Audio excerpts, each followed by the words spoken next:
Nadine, CEO muda yang cantik, pintar, dan arogan, percaya bahwa hanya orang kaya dan terpelajar yang pantas sukses. Baginya, orang miskin seperti Raka hanyalah bayangan buram dalam struktur perusahaan. Namun ketika keadaan memaksa mereka bekerja sama dalam proyek sosial, dunia Nadine mulai berguncang. Ia melihat perjuangan Raka demi adiknya yang sakit, ketulusan yang tak dibuat-buat, dan kesabaran yang membungkam segala prasangka di tengah perasaan yang tumbuh. Muncul ultimatum dari investor besar. Pilih cintanya yang rendah hati, atau pilih kekuasaan dan reputasi yang sudah ia bangun seumur hidup. Disinilah Nadine harus memutuskan siapa dirinya yang sebenarnya. Sebelum masuk ke cerita, jangan lupa ya teman-teman, kalau kalian suka dengan kisah inspiratif dan menyentuh seperti ini, klik tombol subscribe untuk dukung channel ini terus berkarya. Beri like dan komen sebagai bentuk apresiasi kalian.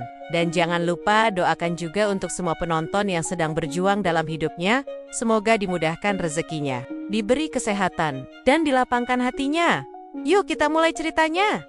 Gedung kaca menjulang tinggi di jantung kota Jakarta itu, bagaikan simbol kemenangan bagi Nadine di usia 27 tahun. Ia telah berhasil duduk di puncak pimpinan sebuah startup teknologi yang valuasinya terus melejit. Tangannya mengepal erat di pegangan lift saat dirinya naik ke lantai 18. Ruang utamanya yang luas, minimalis, dan penuh cahaya. Sepatu hak tingginya beradu dengan lantai marmer. Semua mata menoleh saat ia berjalan melewati lorong. Pegawai membungkuk kecil, memberi salam dengan gugup, dan buru-buru menunduk saat matanya yang tajam menyapu ruangan. "Morning," sapa salah satu staf. Nadine tak membalas. Baginya, basa-basi hanya membuang waktu.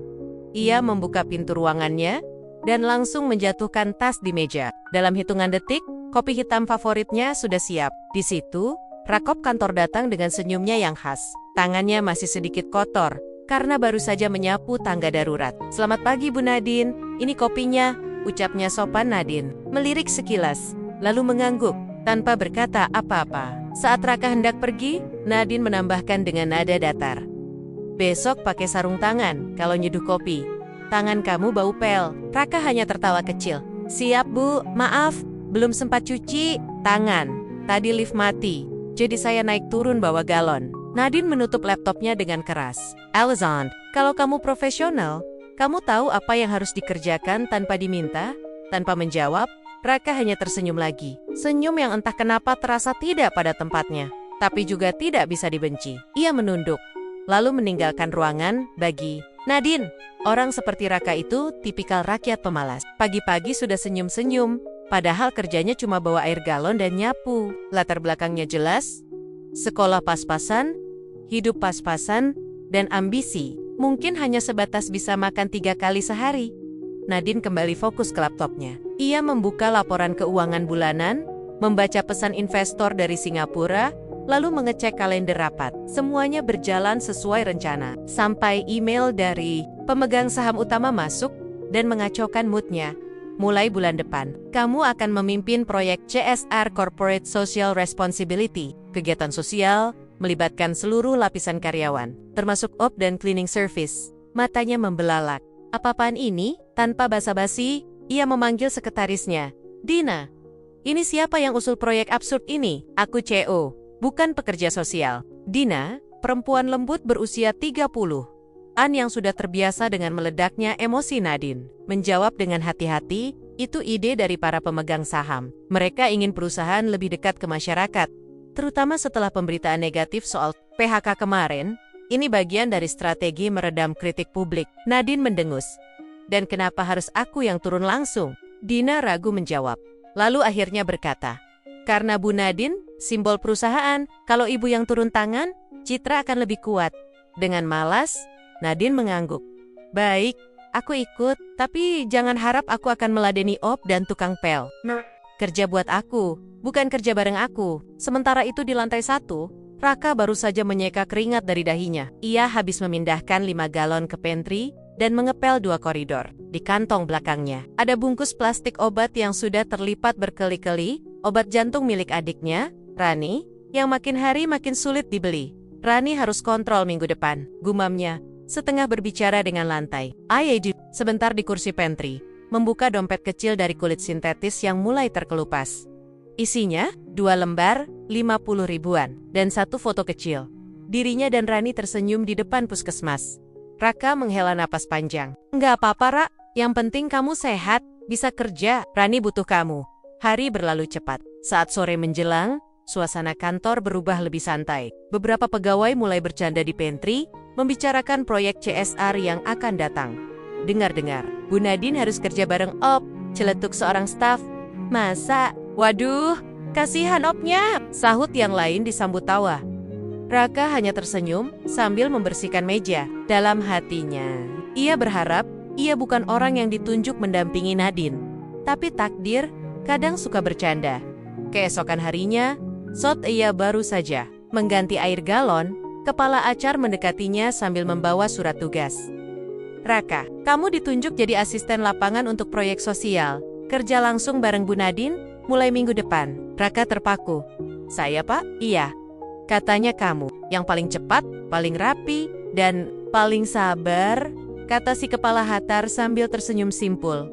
Raka tertawa kecil, walau jantungnya agak ciut. Ya sudah, Pak, saya siap. Dan dengan begitu, dua dunia yang selama ini berjalan di jalur masing-masing, akhirnya dipaksa bertabrakan. Hari Senin pagi datang dengan cuaca mendung. Seolah langit tahu kalau sesuatu yang tidak biasa akan terjadi di kantor PT Teknotama Digital. Raka datang seperti biasa pukul 6. Ia menyapu lorong-lorong kantor sambil bersenandung pelan. Namun, pagi itu, ada satu hal yang membuatnya agak gugup hari pertama jadi asisten dadakan CO. Ia baru saja selesai mengepel ruang meeting ketika Dina, sang sekretaris, datang menghampirinya dengan clipboard di tangan. Raka, Bu Nadine, minta kamu langsung naik ke ruangannya jam 7 Pak. Dia mau rapat awal proyek, ucap Dina cepat, seolah tak ingin berlama-lama. Raka mengangguk sopan. Siap Mbak Dina. 1 jam kemudian, Raka sudah berdiri kikuk di depan pintu kaca besar, bertuliskan Cio Office. Tangannya gemetar saat mengetuk pintu. Masuk, suara tegas dari dalam. Dengan pelan, Raka membuka pintu dan melangkah masuk. Ruangan itu dingin, penuh aura dominasi. Di balik meja, duduk Nadine dengan wajah tanpa ekspresi. Duduk, perintahnya. Singkat. Raka duduk di kursi seberang meja, menunduk hormat. Dengar ya, kata Nadine, langsung membuka laptop. Kita akan memulai program ini minggu ini. Aku nggak punya waktu untuk drama, basa-basi, atau ceramah motivasi. Kamu cukup kerjakan apa yang aku minta. Paham. Raka mengangguk cepat. Paham, Bu. Nadine menatapnya tajam. Aku tidak mau lihat kamu salah print, salah bawa barang, atau datang telat. Ingat, kamu kerja untukku, bukan buat pamer baik hati. Siap, Bu? Jawab Raka sambil tersenyum kecil. Senyuman itu membuat Nadine heran. Ia baru saja mengomel habis-habisan. Tapi Raka masih sempat tersenyum. Hari ini kita survei lokasi kegiatan. Kamu yang nyetir, ujar Nadine sambil berdiri. Siap, Bu. Tapi saya cuma bisa bawa motor, Bu. Belum punya SIM A, kata Raka jujur. Nadine menghela napas keras. Ya sudah, kamu bonceng aku aja. Tapi hati-hati, kalau sampai kita jatuh, kamu saya pecat. Setengah jam kemudian, Nadine berdiri di depan kantor dengan tampang malas, mengenakan kemeja putih mahal dan celana bahan yang tampak terlalu rapi untuk naik motor. Raka datang dengan helm cadangan dan jaket lusuh. Maaf Bu, helmnya agak sempit, tapi masih layak pakai kok, ucap Raka sambil menyodorkannya. Nadine memandang helm itu, seolah melihat benda kuno dari zaman purbakala. Serius? Iya Bu, tapi kalau Ibu keberatan, saya bisa cari ojek online. Nadine mendengus. Sudahlah, ayo cepat. Perjalanan mereka pun dimulai. Raka menyetir pelan tapi stabil. Sepanjang jalan, Nadine diam sambil sesekali memegangi tasnya erat-erat. Ia merasa one bukan karena bonceng Op, tapi karena ini pertama kalinya dalam hidup. Ia duduk di belakang motor dengan seseorang yang hidupnya sangat jauh dari zona nyamannya. Mereka sampai di lokasi proyek, sebuah rumah singgah untuk anak-anak jalanan di daerah pinggiran kota. Tempatnya sederhana tapi bersih, dikelola oleh ibu-ibu relawan yang hangat dan bersahabat. Kami senang sekali kalau perusahaan besar mau bantu kami, ujar salah satu relawan dengan senyum lebar. Nadine hanya mengangguk, mencatat beberapa poin di tabletnya, tapi pandangannya mulai berubah saat melihat anak-anak kecil berlarian, tertawa meski tanpa alas kaki dan baju compang-camping. Sementara itu, Raka sibuk membantu mengangkat kardus buku, mainan, dan bahan makanan dari motor. Ia bercanda dengan anak-anak kecil, memeluk salah satu yang merengek minta digendong. Tanpa sadar, Nadine memperhatikannya cukup lama. Ada sesuatu dalam diri Raka yang membuat suasana jadi lebih hidup. Ia tidak menggurui, tidak berpura-pura baik, hanya tulus. Raka, panggil Nadine akhirnya. Besok kita atur jadwal pembagian donasi. Kamu bantu koordinasi staf ya? Siap Bu, saya bisa minta tolong ke Mas Jaya buat bantu logistik juga. Nadine mengangguk pelan. Oke. Di perjalanan pulang, suasana jadi sedikit lebih santai. Meski Nadine masih diam, ia tak lagi tampak setegang tadi. Raka mengajak lewat jalan alternatif yang melewati taman kota, tempat banyak anak-anak bermain sore hari. Ibu, suka anak kecil? Tanya Raka tiba-tiba. Nadine mengerutkan dahi. Kenapa nanya begitu? Nggak tahu. Tadi waktu ibu lihat anak-anak itu, mata ibu nggak sekaku biasanya. Nadine tertawa kecil. Mungkin untuk pertama kalinya hari itu. Kamu suka sok tahu ya? Raka tersenyum. Bisa jadi. Diam-diam, hati Nadine mulai terusik. Raka bukan sekadar op yang bersih-bersih. Ia punya cara melihat dunia yang berbeda. Dan untuk pertama kalinya, Nadine mulai merasa bahwa mungkin ia belum tahu apa-apa tentang hidup. Di luar Menara Gadingnya, malam harinya, Raka pulang ke kontrakan sempit yang ia tinggali bersama adiknya. Rani sedang duduk di kasur sambil membuka bungkus makanan ringan. Kakak lembur lagi? Tanya Rani lembut. Enggak, tadi cuma survei bareng Bu Nadine. Jawab Raka sambil melepas sepatu CO yang jutek itu. Tanya Rani dengan mata membulat. Raka tertawa pelan. Iya, itu. Tapi ternyata dia nggak sejutek itu. Kalau kita tahu cara ngomongnya, siapa tahu kakak bisa bikin dia suka sama kakak. Goda Rani nakal.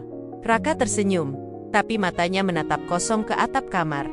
Kayaknya itu terlalu jauh, Ron. Terlalu jauh. Tapi entah kenapa, malam itu Raka bermimpi tentang Nadine bukan sebagai bos galak, tapi sebagai seseorang yang diam-diam sedang membuka celah kecil di dinding pertahanannya. Sudah 3 hari berlalu sejak proyek sosial dimulai. 3 hari yang bagi Nadine terasa seperti berjalan di atas bara. Bukan karena proyeknya sulit, tapi karena ia harus terus-terusan bekerja bersama seseorang yang, entah kenapa, mulai mengganggu pikirannya. Raka. Pagi itu Nadine datang lebih awal dari biasanya. Bukan karena semangat, tapi karena ia tak bisa tidur semalam. Ada hal-hal aneh yang terus berputar di pikirannya tentang senyum Raka, tentang caranya berbicara pada anak-anak di rumah singgah, bahkan tentang cara ia menyodorkan helm butut itu dengan sopan. Dan benar saja, saat ia masuk kantor pukul 7, Raka sudah di sana, tengah menyapu lantai sambil bersenandung lagu dangdut. Nadine berdiri sejenak di balik dinding kaca, memperhatikan. Untuk seseorang yang kerjaannya cuma bersih-bersih, pria itu tampak bahagia, sesederhana itu. Dan Nadine tak paham, bagaimana bisa seseorang yang hidupnya begitu susah, bisa tersenyum semudah itu Bu Nadine? Suara Raka membuyarkan lamunannya. Ia langsung pasang wajah datar. Cepat ke ruang meeting. Kita mulai jam 7.30. Bu, di ruang meeting, suasana lebih ramai dari biasanya. Para staf dari berbagai divisi hadir untuk koordinasi acara sosial akhir pekan nanti. Raka duduk di ujung meja, tampak canggung dikelilingi orang-orang bersetelan rapi. Seorang staf dari tim pemasaran, Dito, berbisik pada temannya sambil melirik Raka. Kenapa Op ikut rapat? Salah ruangan kali. Nadine, yang mendengar itu, melirik tajam ke arah mereka. Raka di sini karena saya yang tunjuk. Kalau ada yang merasa keberatan, boleh keluar ruangan. Dito terdiam. Semua langsung terfokus. Sementara itu, Raka menunduk pelan. Ia terbiasa direndahkan. Tapi kali ini, Edisi yang berdiri untuknya. Siang harinya, Nadine duduk di pantry hall yang jarang sekali ia lakukan. Ia sedang memeriksa dokumen acara sambil menyeruput kopi ketika Raka datang membawa 2 bungkus nasi padang. Bu Nadine, saya bawakan makan siang. Tadi saya mampir ke warung dekat kantor. Katanya sambalnya legendaris, ujarnya sambil tersenyum. Nadine menatap bungkusan itu sejenak. Saya biasa pesan salad, Rak. Cuma coba aja, Bu. Siapa tahu suka. Nasi rendang, lauk sejuta umat, kata Raka sambil tertawa. Nadine hampir menolak, tapi kemudian mengangguk pelan. Oke, tapi kamu juga. Duduk. Serius, Bu? Raka terkejut. Kalau kamu berdiri terus, nanti punggung kamu miring, ucap Nadine setengah bercanda. Meski masih dengan ekspresi kaku, Raka pun duduk perlahan, mencoba tidak terlalu canggung. Mereka makan bersama, dalam keheningan yang sepenuhnya kaku. "Kenapa kamu kerja jadi op?" tanya Nadine tiba-tiba. Raka mengunyah pelan sebelum menjawab, "Karena saya butuh kerja cepat. Nggak sempat pilih-pilih, adik saya butuh biaya pengobatan. Jadi ya, ini yang paling masuk akal waktu itu." Nadine mengangguk kecil. "Kamu nggak pernah mimpi jadi sesuatu yang lebih besar?" Raka tertawa, tapi tawa yang pendek. "Dulu mimpi saya jadi guru, tapi sekolah saya berhenti waktu SMA. Waktu orang tua meninggal, saya harus jadi kepala keluarga. Kalau sekarang?" tanya Nadine lagi. Raka memandang keluar jendela, ke langit yang mulai mendung. "Sekarang mimpi saya sederhana. Adik saya sembuh, bisa sekolah, dan punya hidup lebih baik dari saya." Diam, Nadine tak bisa berkote-kota. Malam harinya, Nadine duduk di ranjang apartemennya. Semua serba mewah, lampu gantung kristal, tempat tidur king size, kamar mandi luas. Tapi ia merasa hampa. Ia membuka Instagram, men-scroll foto-foto liburannya di Eropa, makan malam mewah, konferensi bisnis internasional, tapi semua itu entah kenapa terasa palsu malam ini. Pikirannya melayang ke Raka. Pria dengan seragam abu-abu, itu lebih banyak memberi makna dalam seminggu terakhir dibanding semua kolega elit yang pernah ia temui. Sementara itu, di sudut kontrakan sempit, Raka sedang membantu Rani belajar berhitung. Kak, celetuk Rani. "Tadi ada yang kirim makanan, lewat ojek online. Ada tulisan buat Rani." "Kakak yang kirim?" Raka mengerutkan dahi. "Enggak." Rani membuka bungkusnya. Ada bento lucu, lengkap dengan puding dan susu kotak. "Dari siapa ya?" Di dalamnya ada secarik kertas kecil bertuliskan, "Untuk Rani. Semoga cepat sembuh dan terus semangat belajar." Raka terdiam. Mulutnya tak mampu berkata, tapi hatinya pelan-pelan mulai bergetar. Keesokan harinya, saat Nadine masuk kantor, ia menemukan secangkir kopi panas di mejanya, tapi bukan kopi hitam seperti biasa. Ia mencium aromanya, lalu tersenyum tipis. Vanilla latte, kopi favorit yang hanya ia pesan. Saat sedang ingin dimengerti, ada secarik kertas kecil tertempel di gelas. Kata Mbak Dina, "Bu Nadine lagi banyak kerjaan. Semangat ya Bu." Entah sejak kapan, hati yang dulu dingin mulai mencair. Bukan karena gombalan atau rayuan, tapi karena seseorang yang mengingat bahwa bahkan Shio pun butuh semangat. Hari itu hujan turun sejak pagi. Rintik-rintik kecil membasahi jendela gedung PT Teknotama Digital, menciptakan suasana sendu yang entah kenapa ikut menempel di hati Nadine. Ia duduk di balik meja, mencoba fokus pada presentasi yang harus ia sampaikan ke investor sore nanti, namun pikirannya melayang. Sudah hampir 2 minggu proyek sosial berjalan. Raka selalu ada di setiap proses, membantu, mendengarkan, bahkan menenangkan saat Nadine mulai stres. Yang dulu dianggap pengganggu, kini malah jadi penenang. "Aneh," gumam Nadine sambil menggeleng pelan. "Kenapa aku?" Kepikiran dia. Berdiri, berjalan ke arah pantry untuk mengambil kopi. Tapi di sana kosong. Hanya ada gelas kotor dan sisa kantong teh. Entah kenapa, perasaan Nadine jadi makin tak tenang. Sementara itu, di gudang belakang kantor ruang sempit yang jarang terpakai, Raka duduk bersandar di dinding. Hujan di luar semakin deras, angin masuk melalui jendela kecil yang tak rapat. Tangannya menggenggam kotak obat berwarna putih. Labelnya sudah kusam. Tanggal kedaluarsa tertera jelas. 30 Juli tahun 2025. Hari ini tanggal 17 Juli. 2 minggu lagi. Gumamnya pelan. Matanya basah. Ia tahu, kalau ia tak punya cukup uang untuk membeli obat baru, nyawa Rani bisa dalam bahaya. Rumah sakit meminta pembayaran penuh untuk resep lanjutan, dan honor op-nya belum cukup. Bahkan setelah lembur terus-terusan. Raka mencoba menahan air mata, tapi gagal. Tangisnya pecah pelan dalam sunyi gudang yang lembab. Ia menutup mulut dengan tangan, menahan suara, seakan malu pada tembok-tembok kosong yang menyaksikannya rapuh. Tanpa ia sadari, seseorang membuka pintu gudang. "Enggak, sempat ke pantry." Jadi saya kira langkah Nadine terhenti. Matanya membelalak saat melihat Raka duduk terisak, dengan obat di tangan dan wajah yang tampak hancur. Raka buru-buru menyeka air matanya. "Maaf Bu, saya cuma sebentar di sini. Tadi hujan." Nadine tak bergerak. Pria itu dengan campuran terkejut, bingung, dan untuk pertama kalinya pedih. "Kamu kenapa?" tanyanya pelan. "Enggak apa-apa Bu." Jawab Raka cepat sambil berdiri, tapi tubuhnya gemetar. Raka, kata Nadine, kini lebih lembut. Obat itu? Buat Rani? Raka terdiam. Tangannya mengepal, lalu ia mengangguk perlahan. Udah kedaluarsa. Yah, lanjut Nadine. Nadanya mulai pecah. Iya, jawab Raka lirih. Saya lagi cari pinjaman, tapi nggak ada yang berani kasih. Mereka pikir saya nggak bisa bayar balik. Nadine menghela napas dalam-dalam. Ia mendekat, lalu duduk di kotak kardus di samping Raka. Kenapa kamu nggak pernah cerita? Selama ini kamu cuma senyum, kerja, bercanda. Karena saya nggak mau dikasihani, Bu. Jawab Raka cepat. Saya kerja di sini bukan buat minta belas kasihan. Saya cuma mau jaga adik saya. Sunyi.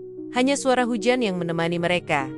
Nadine memandangi wajah Raka yang basah air mata. Bukan air mata orang, 5, tapi air mata pejuang yang sudah kehabisan tempat untuk berpura-pura kuat. Ia merogoh tasnya, mengeluarkan tisu, lalu menyodorkannya. Terima kasih, Bu, ucap Raka pelan.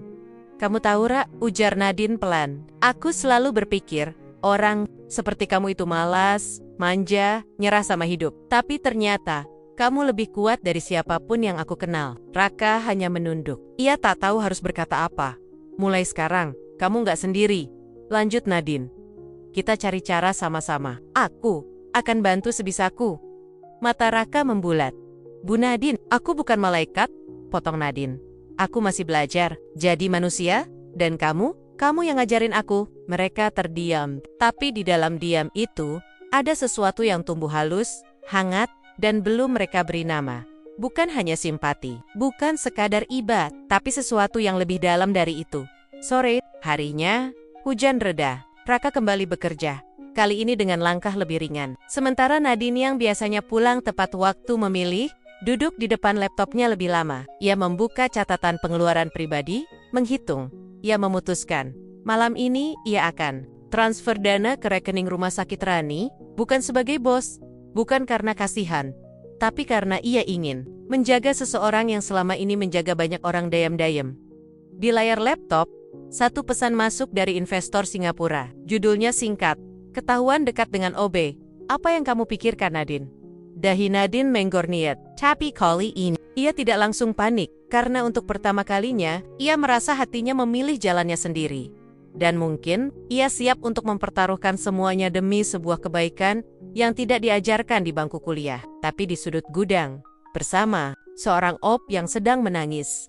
Matahari siang menyengat Jakarta tanpa belas kasih. Udara kantor yang biasanya nyaman, mendadak terasa pengap bagi Nadine. Proyek sosial yang awalnya ia anggap hanya formalitas, kini perlahan menggerogoti dinding keangkuhannya. Ia mulai gelisah, bukan karena beban kerja, tapi karena perasaan aneh yang tumbuh sejak beberapa minggu terakhir, perasaan yang tak ingin ia akui, apalagi terhadap seseorang seperti Raka. Hari itu, mereka harus mengunjungi salah satu rumah singgah untuk anak-anak penderita penyakit jantung bawaan, sebagai bagian dari program Corporate Social Responsibility.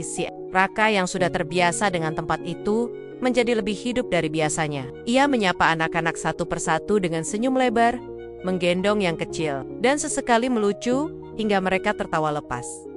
Nadine hanya bisa memperhatikan dari jauh. Ada sesuatu dalam sorot mata Raka yang berbeda, bukan sekadar senyum untuk menyenangkan anak-anak, tapi senyum yang menyembunyikan luka yang dalam. Saat sore menjelang, mobil dinas perusahaan membawa mereka kembali. Di tengah perjalanan, hujan turun deras. Raka, yang duduk di kursi penumpang depan, tiba-tiba meminta sopir berhenti di pinggir jalan. Ada apa, Ra? Tanya Nadine heran. Maaf, Bu. Saya janji mau beli obat adik saya di apotek ini. Obatnya mahal, tapi sudah hampir habis, ujarnya pelan.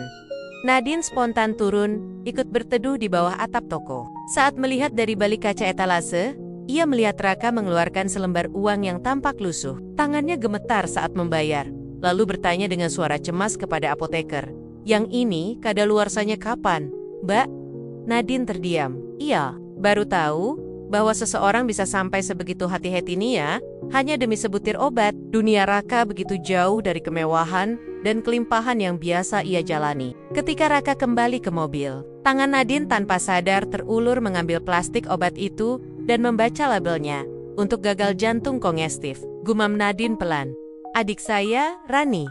Dia baru 14 tahun, tapi sudah hidup seperti nenek-nenek. Mudah lelah, susah tidur, kadang cuma bisa duduk di kursi seharian, ujar Raka. Matanya menatap lurus ke depan, mencoba menahan emosi. Ayah ibu kamu sudah meninggal? Kecelakaan? Saya satu-satunya keluarga yang dia punya. Jack, 88, yang bicara selama beberapa menit. Hanya suara rintik hujan yang menyelimuti kesunyian di dalam mobil. Nadine menatap keluar jendela. Hatinya seperti diremuk. Selama ini ia hidup dalam istana kaca, melihat dunia luar seperti kebun binatang. Tapi, Raka bukan hanya Op, dia adalah pelindung, pejuang, kakak yang bahkan rela melepas harga diri demi sepotong obat untuk adiknya. Hari-hari setelahnya, Nadine mulai berubah. Ia tidak lagi memarahi Raka karena kesalahan sepele. Ia mulai menyiapkan 2 gelas kopi saat pagi, satu untuknya, satu lagi untuk Raka. Ia bahkan tertawa saat Raka melontarkan lelucon receh yang dulu ia anggap norak. Namun, perubahan itu tak luput dari pengawasan. Beberapa staf senior mulai berbisik-bisik. Ada yang mencibir, ada pula yang sengaja menjatuhkan komentar sinis di lift dan di salah satu rapat internal yang dihadiri pemegang saham utama. Pak Herman mendapat teguran tak terduga. Kami dengar Anda terlalu dekat dengan salah satu Op. Apa benar? Nadine tercekat. Ia tidak menjawab. Pak Herman menatap tajam. Nadine, kamu pemimpin perusahaan. Setiap gerakmu diawasi. Kalau kamu mengorbankan reputasi perusahaan demi hal personal, jangan harap investasi kami bertahan. Pulang dari rapat itu, Nadine terdudak di ruangannya sendiri. Hatinya kalut. Untuk pertama kalinya, ia sadar bahwa hatinya sedang diuji. Raka atau perusahaannya, dan yang lebih menyakitkan, sejak kapan laki-laki itu menjadi begitu penting baginya? Hari-hari berikutnya terasa lebih dingin bagi Raka. Ia merasakan perubahan dalam sikap Nadine.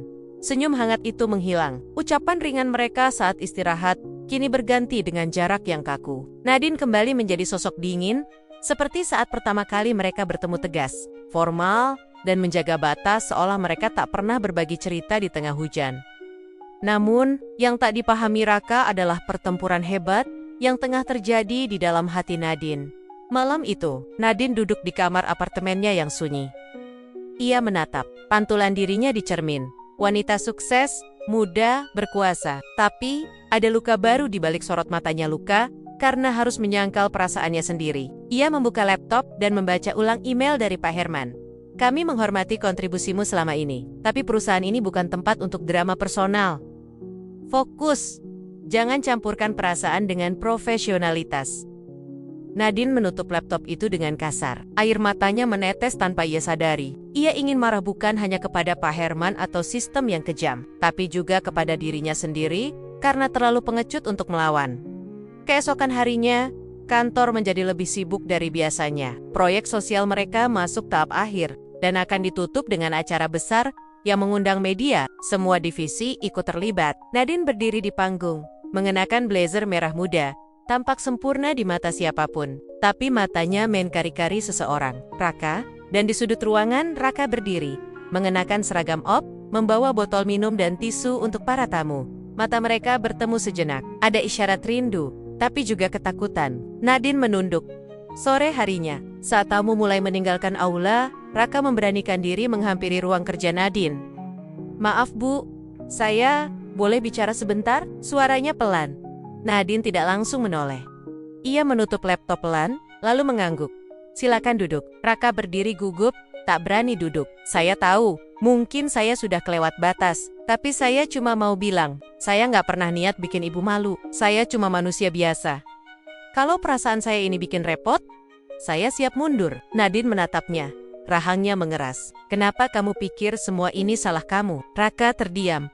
Kamu tahu apa yang paling menyakitkan? Lanjut Nadine dengan suara bergetar. Bukan karena kamu Op, bukan karena kamu miskin, tapi karena aku harus berpura-pura, tidak peduli hanya demi menyenangkan dunia yang gak pernah benar-benar peduli. Raka menatapnya dalam kali ini tanpa rasa takut. Lalu kenapa harus berpura-pura, Bu? Pertanyaan itu mengguncang hati Nadine. Ia berdiri perlahan, mendekat ke arah Raka. Untuk pertama kalinya, tak ada jarak, tak ada jabatan, tak ada kasta. Kalau aku melangkah, semua bisa hilang, Raka. Jabatan, reputasi, segalanya. Tapi kalau ibu tetap diam, ibu bisa kehilangan yang lebih penting, diri sendiri, ucap Raka. Lembut namun tajam. Hening, lalu tetes air mata mengalir di pipi Nadine tanpa ia bisa bendung. Raka perlahan mundur, menunduk sopan. Maafkan saya sudah lancang. Terima kasih sudah pernah melihat saya bukan sebagai tapi sebagai manusia. Ia melangkah pergi. Tapi sebelum pintu tertutup, Nadine berbisik pelan, nyaris tak terdengar. Raka, jangan pergi terlalu jauh. Pintu tertutup. Dan untuk pertama kalinya dalam hidupnya, Nadine tak peduli lagi dengan reputasi. Ia hanya tahu satu hal, ia tak ingin kehilangan lelaki itu. Beberapa hari berlalu, sejak percakapan terakhir mereka. Raka kembali menjalani tugas-tugas Nia seperti biasa. Ia tetap datang paling pagi, menyapu lorong kantor, menyiapkan minuman untuk staf, dan memastikan ruangan Nadine bersih tanpa celah. Namun, yang berbeda adalah hatinya berat, sepi, dan masih menyisakan luka yang dalam. Ia tak berharap banyak. Cinta bagi seseorang sepertinya mungkin hanyalah ilusi singkat yang harus segera dilupakan. Tapi yang tak bisa ia hindari adalah rasa rindu yang terus mengendap setiap kali melihat bayangan Nadine melintas. Setiap kali mendengar derap sepatunya di lorong. Setiap kali aroma parfumnya terbawa angin AC. Di sisi lain, Nadine mulai merasa tercekik di antara dua dunia profesional yang ia bangun dengan kerja keras, dan dunia hati yang perlahan ia sadari telah lama kosong, hingga Raka datang. Suatu pagi, rapat manajemen besar digelar. Di dalamnya, hadir semua dewan direksi termasuk Pak Herman. Sosok yang sejak awal mencium kedekatan Nadine dan Raka. Maaf, saya harus bicara, ujar Pak Herman di tengah rapat. Saya menerima laporan soal ketidakwajaran dalam interaksi salah satu pemimpin kita dengan staf kelas bawah. Beberapa orang langsung melirik ke arah Nadine. Ia tetap tenang, walau jantungnya berdegup cepat. Saya harap tidak ada yang bermain api di lingkungan ini. Kalau tidak, saya sendiri yang akan membersihkannya, tegas Pak Herman. Setelah rapat usai, Nadine keluar dengan wajah gelap. Di lorong, ia melihat Raka tengah menata kursi yang berantakan. Sekilas, mata mereka bertemu, tapi Nadine segera mengalihkan pandangan. Hari itu, ia pulang lebih awal. Di apartemennya yang dingin, ia berdiri di depan cermin seperti sebelumnya. Tapi kini, wajah yang ia lihat bukan lagi wanita sukses penuh percaya diri. Yang ia lihat adalah seseorang yang ketakutan takut akan kehilangan semuanya, termasuk orang yang mungkin ia cintai malam itu. Ia mengambil keputusan besar. Keesokan paginya, Nadine datang lebih awal dari biasanya. Ia memakai baju biasa tanpa blazer, tanpa make-up table. Ia berdiri di depan pintu ruang cleaning service, tempat Raka biasa istirahat sejenak di sela tugasnya. Saat Raka membuka pintu, ia terkejut melihat Nadine berdiri di sana. Bu Nadine, aku hanya ingin bicara, sebentar saja, ucapnya, nyaris berbisik Raka, mengangguk dan mempersilakan masuk.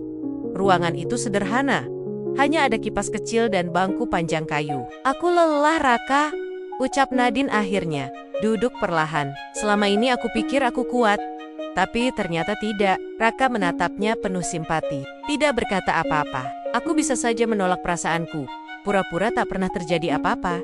Tapi setiap kali aku melihatmu, aku merasa jadi manusia.